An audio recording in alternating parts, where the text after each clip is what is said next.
हर हर महादेव। मेरे प्यारे भक्तों, जय श्री राधे राधे। आज मैं आई हूँ आपके समक्ष एक सुंदर प्रसंग की चर्चा लेकर।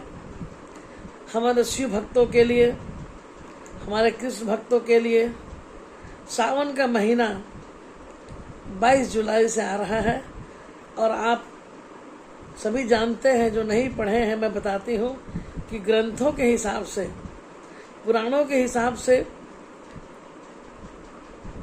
शिव पुराण में ऐसा लिखा है कि पार्थिव लिंग की बहुत विशेष महत्ता है भगवान शिव के जीवन में, और उसको बनाने से आपके जीवन में बड़ी बड़ी मनोकामना जो नहीं हुई वो पूरी हो जाएगी, ऐसा लिखा है।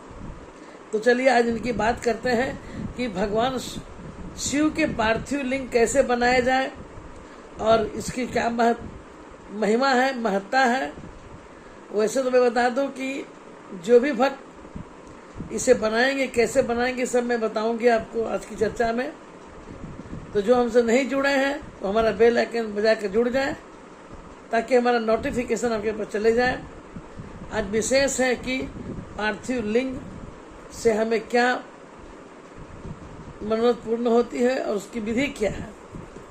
आपको बता दो, सावन के महीने में भगवान शिव के पार्थिव लिंग की बहुत बहुत विशेषता है। आप इसे बनाकर जलाभिषेक करें, इनके समक्ष बैठकर महामंत्र का जाप करें, नमः शिवाय का जाप करें। इससे कई करोड़ों गुना फल की प्राप्ति भक्त को मिलता है। एक बात और बता दूं कि ये इसकी शुरुआत कहाँ से हुई। वैसे तो मैं बताऊं कि 12 ज्योतिर्लिंग जो मैं आपको बताई, इसमें करीब करीब सभी ज्योतिर्लिंग में पार्थिव लिंग की चर्चा की गई है कि पार्थिव लिंग बना और उस लिंग के में एक ज्योति आई और ज्योति से भगवान शिव का प्रकट हुआ, माने वो दर्शन दिए भक्तों को और वहां वो ज्योतिर्लिंग स्थापित हो गई। तो पार्थिव लिंग पुराणों में, ग्रंथों में भी इसका वर्णन है। और सर्वप्रथम जब प्रभु रामचंद्र जी मैया सीता को त्रेता युग में लंकापति रावण का वध करने के बाद जब लेकर आए, लौटते वक्त उन्होंने मैया सीता से रामेश्वरम में ही पार्थिव लिंग मैया ने बनाया और बनाकर खूब सुंदर पुष्प सुगंधित इत्र और जल से मैया ने अभिषेक किया, आरती बंदन की और फिर उसे जल में प्रवाहित किया माँ सीता ने। दूसरा, बाणासुर ने भी अनादि काल में नर्मदा नदी के किनारे बैठकर पार्थिव लिंग बनाकर पूजा किया करता था और नदी में विसर्जन करता था। इससे भगवान प्रकट हुए और प्रकट होने के बाद जब उसने भगवान जब आते हैं तो कुछ वर देते ही हैं।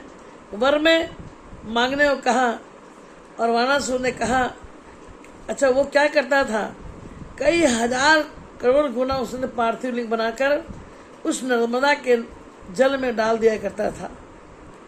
तो उसने यही वर मांगा कि जितने मैंने पार्थिव लिंग बनाए हैं वो सब शंकर हो जाए। इसीलिए हम भगवान ने तथास्तु किया और नर्मदा का हर कंकड़ शंकर कहलाता है मेरे प्यारे। बोले हर हर महादेव। तो पार्थिव लिंग की इतनी महत्ता है। वैसे भी नर्मदा के जल के भीतर ये एक प्रकार का कीड़ा होता है जिससे मिट्टी को ही, मिट्टी और कण से ही बनकर ये नर्मदेश्वर ज्योतिर्लिंग बनता है वहाँ पे। और नर्मदा के जितने भी कंकड़ मिट्टी मिलकर सब शिव के आकार के हो जाते हैं। इसीलिए कहा जाता है कि नर्मदा के जो शंकर होते हैं वो कण कण में हैं। इसीलिए अगर आप डुबकी लगाते हैं और पानी में आपको अगर शंकर मिल जाते हैं तो वो आपके लिए सौभाग्य की बात है। लेकिन अगर आप सूखे में आपको अगर मिल गया है तो उस शिवलिंग छोटा है उससे आप घर में डालना है, वो दुख का कारण बनेगा। जल के भीतर डुबकी लगाते समय अगर आप टटोलें और कुछ शिव का आकार का कुछ मिल जाए, वो उसे कुछ भी प्राण प्रतिष्ठा करने की आवश्यकता नहीं पड़ती है। नर्मदेश्वर महादेव ही ऐसे हैं जिनको प्राण प्रतिष्ठा नहीं, वो डायरेक्ट रुद्राभिषेक भी होता है, ऐसा वर्णन है मेरे प्यारे। उसके बाद इसकी विशेषता क्या है कि अगर आपके बच्चे का मन पढ़ाई में नहीं लग रहा है, वैसे देखिए कर्म तो करना ही पड़ता है, लेकिन जैसे कुछ विशेषता है कि आप अपने, जब सावन के समय अभी आ रहा है, मिट्टी लाकर जब आप बनाएंगे लिंग, तो उस बच्चे से भी कुछ लिंग बनवाइए, मिट्टी के पार्थिव बनवाइए, आप बनवाइए। उससे क्या होगा कि बच्चे का पढ़ाई में मन भी लगेगा, भगवान प्रभु की कृपा भी उसे मिलेगा। अगर आपके ऊपर कोई झूठा केस मुकदमा कर दिया है तो पार्थिव लिंग की पूजा करने से आपका एक केस मुकदमा हट जाएगा। अगर बेटी के लिए अच्छा वर चाहिए, बेटी अच्छे घर में जाए बिटिया, उसके लिए पार्थिव लिंग बना के उसे पूजा करने के लिए बोलिए, घर भर बहुत अच्छा मिलेगा। हर हर महादेव। ये तो इसकी महत्ता थी। अब पार्थिव लिंग बनाए कैसे? तालाब से मिट्टी लाइए, ला कर उसे सुखाइए, उसके बाद उसे पीस कर कपड़े में छान कर उसमें एक भी कंकड़ ना रहे, महादेव बनाने जा रहे ना आप।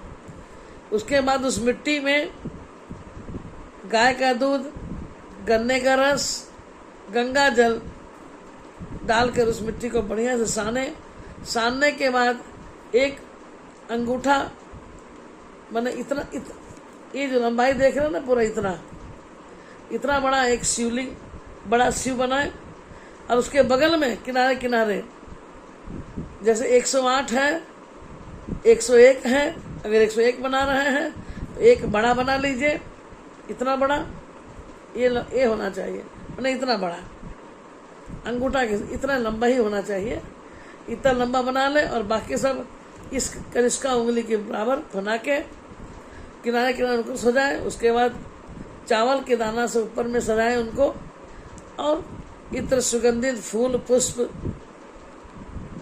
गन्ने का रस, दूध से भगवान का रुद्राभिषेक कीजिए। और करने के बाद, आरती करने के बाद आप इसे, अगर सावन के महीने में आप इसे करते हैं और फिर जाके विसर्जन करते हैं, तो ऐसा कहा गया है कि मन वांछित फल भगवान देते हैं और सबकी मनोकामना पूर्ण करते हैं। इसका प्रमाण मैंने बताया आपको कि शिव पुराण में है, इसलिए मन में कोई संशय मत रखिए। और देवों को देव महादेव हैं, इनसे तो बड़ा कोई है नहीं। तो शिव में हो जाए। और जो भी भक्त हैं, अगर कुछ ना पूछना हो तो मेरा नंबर है 9431372682, आपको बता दूंगी, या आप कमेंट बॉक्स में आप डाल देंगे ताकि मैं उसमें उत्तर डाल दूंगी। लाइक और शेयर कीजिए, शिव भक्तों को शेयर कीजिए। हर हर महादेव, जय श्री राधे राधे।